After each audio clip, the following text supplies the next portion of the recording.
Hello, you beautiful people. My name is Andre, and if you ever wondered if you could invest $100 and make $1,000 or $10,000 out of it, this video is for you. Investing isn't taught in school, and that is why it's your responsibility to understand money. Now, before we get into all the wonderful investments you can make, there's a couple things you need to do first. The very first thing you should do is make a 5-year plan. So, how do you make a 5-year plan? You need to be very clear about it, write it down on paper, what you want in the next 5 years, how much money you can put aside, and what you want to invest it in. To do that, there's a couple things you need to do, and my favorite thing to do is write it down on paper. Write down on paper your net worth, your expenses, your income to figure out how much money you can put aside each month to invest. Congratulations. Now that you've done that, the next step is to learn how to invest. Now, the best way to do it is read a book, plain and simple. There's a bunch of fantastic books that you can listen to as audiobooks. And the Bible of all investing books is The Intelligent Investor, which is an insanely informative book, but it is not the first book you should read about investing. Try out the Warren Buffett interpretation of financial statements. Each company has an income statement, a balance sheet, and a cash flow statement, and it reports it every quarter, every 3 months, so you know what is going on with the company. For starters, I would recommend Rule Number 1 by this beautiful cowboy, Phil Town. So in this book, he talks about a bunch of things. He talks about only buying stocks on sale, thinking about long term, and by what tools you can use to understand stocks. And the main thing is invest in what you understand. And one key point is don't diversify. Now, Warren Buffett agrees with that. He thinks diversification makes little sense for anyone that knows what they're doing. There's less risk in owning 3 wonderful businesses than 50 well-known big businesses. Now that you got your 5-year down, use this investment calculator to understand how much money you could make and how much money you want to make. Now, if you put $100 in for 30 years with a 9% interest rate or 9% return rate, that $100 would turn into $1,300 within 30 years. Now, there's 2 ways you can increase that. Number 1 is by adding money into it consistently. So if you add $300 every month, you would instead have $500,000. And the second way to increase that is by subscribing to my channel and watching my videos where I show you the best return on your investment, where you can buy things for 15% or above annual interest. So instead of $500,000, you could have $1.6 million with a one click, one subscribe button. What a deal. All right, let's get into it. So the first investment you could make, and that I find very boring and that doesn't make sense, is a high interest savings account. So the only reason you should have a high interest savings account is if you want an emergency fund that you don't want just sitting and depreciating.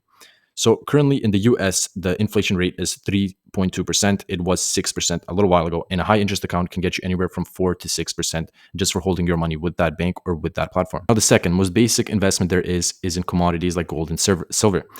If your parents tell you buy gold, buy silver, it is not a bad move, but it is not somewhere your money is going to grow.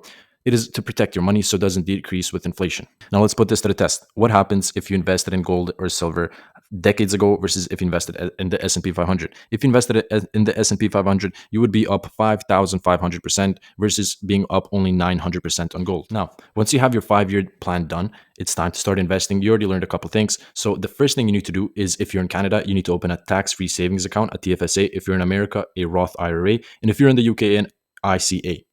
So these are extremely powerful investing tools that you should use in investing tools, not just to have your money sit there. Once you put your money into the TFSA, you need to invest it into something. For example, VOO, the Vanguard S&P 500. Now, if you look at this is another comparison with Vanguard to an ETF, an index fund that holds gold. They hold physical gold.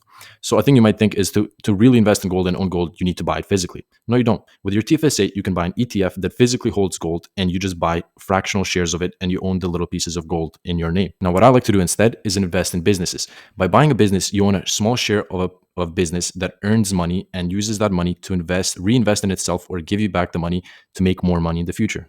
So ETFs like the S&P 500 is the perfect beginner's guide to investing. Instead of choosing one individual company, you can buy an ETF or an index fund, which is a basket of a bunch of different companies. So instead of owning 100% of Apple, you own 10% of Google, 10% of Microsoft, 10% of Apple, and the list goes on. So you have 10 companies by just buying one ETF, so you're more diversified. These investing tools like TFSA are so powerful that you don't only have to invest in an American economy. You can invest in India, in Indian stocks, in Chinese stocks, in European stocks, or ETFs. And I made a video about the best Chinese ETFs that you should buy right now that I believe will have a much better return than the S&P 500. Let's say you wanted to buy real estate, but with $100, there's not many houses you can buy. Well, there is a different way. Let me tell you guys about REITs. A REIT is a real estate investment trust. So a REIT is a company that owns real estate such as apartments, shopping centers, offices, hotels, or warehouses. So legally, to qualify as a REIT, a company must distribute at least 90% of its taxable income to its shareholders annually. So to put that into simple terms, You have $100 and a bunch of your friends have $100. You give it all to this one friend that buys that house, and he is legally obliged to give 90% of his profits back to you every year. And that doesn't mean you still don't own the houses. You own the REIT, and as long as the assets in that REIT appreciate in value, so will your price in the REIT, so will the stock. If you look at the history of REITs, if you bought a ETF REIT in the last 25 years ago, on average, you would make 11% every year versus the S&P 500, which you would only make 7.6%. I didn't even know this before this video. Mind blowing. REITs is a wonderful way to invest your money, and you could choose specific REITs like Realty Income, ticker symbol O, or Vici, very popular ones, or you can buy ETFs like the Schwab. So the Schwab, ticker symbol SCHD, if you want to search it up, is a REIT ETF. So it holds a bunch of equity in real estate, and it pays you a dividend of 2.5%. So if you invested $100 at the beginning of the year, right now you would have $2.58 for doing absolutely nothing. And while doing that as well, we can see that the green symbol right here, Schwab, is up 58%. So not only will you have $2.50, your $100 would now be worth $150 if you decided to sell.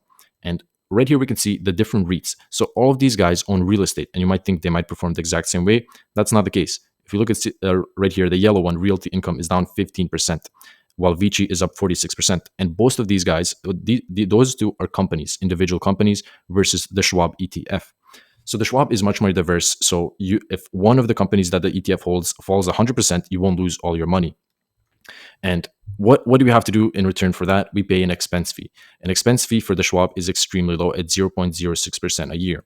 This money goes to the management for keeping track of the ETF and looking at all the companies they own, making sure they are good investments. Now, here's a little spin-off, guys. If you want quick return on your money, you can buy and sell things. To do this, it's quite easy to find things to buy. There's places like Marketplace and Craigslist, eBay, and the list goes on.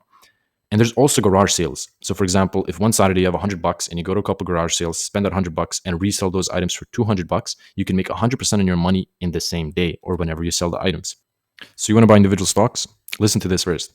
Warren Buffett made a bet with a hedge fund, a $1 million bet that the S&P 500 would outperform whatever stocks the hedge fund wants to pick. And how did it go? Warren Buffett won. So a hedge fund is a group of people who manage a lot of money and invest it for the other people. If people who have been doing this professionally for decades could not beat the S&P 500, what makes you think you will? I'm not saying you shouldn't buy individual stocks at all. I'm going to give you an example of a great individual stock to own right now. But the best thing to do is to own the S&P 500, to own a basket of stocks so you're more diversified and you don't have to do all the homework. When you buy an individual stock, keep in mind, you have to do homework every quarter to understand where the company is heading and keep track of its news. So picking individual stocks is a high risk, high reward type of scene. If you look at this, Brookfield Corp. Brookfield is owned by Warren Buffett and Charlie Munger, one of the greatest investors of all time. So these guys have been able to outperform the S&P 500 massively. They are up 5,000% versus when VU was up only 390%. If you're looking for the best industries and the best stocks in those industries to invest in, you should check out this video. Second last item, guys, crypto. You can buy crypto. Crypto has been the talk of the town. If you were going to buy crypto and you don't know anything about crypto and you really want to buy it, I would suggest buying Bitcoin. Why? There's only 21 million Bitcoins out there. Bitcoin doesn't do anything. It's a store of value in a way, just like gold, but we can always dig more gold. We can find more Bitcoin or create more Bitcoin. Once the rest of the Bitcoin is mined, there's only 21 million out there. Countries themselves have been buying Bitcoin, for example, if their local currency is going down because of inflation, they buy Bitcoin to dodge inflation. I believe for the last 10 years, on average, Bitcoin was growing 44% a year. So if you invested in Bitcoin before, you outperformed all other asset classes. Now, number 10, you can always gamble. Very popular thing is betting on sports, for example. And my friend and I had a debate, as in, if you invest in Conor McGregor, or there is no way to invest in Conor McGregor. If a Conor McGregor is fighting and you bet on him to win, you're not investing in him because you don't own Conor McGregor. By investing in the stock market or gold or all these other great assets, you actually own a piece of something. By betting on somebody to win, that is just betting. And yeah, I truly hope you guys enjoyed this video. And if you have any questions at all, please comment below and I will answer you. Have an awesome day, guys. And thank you guys very much for watching.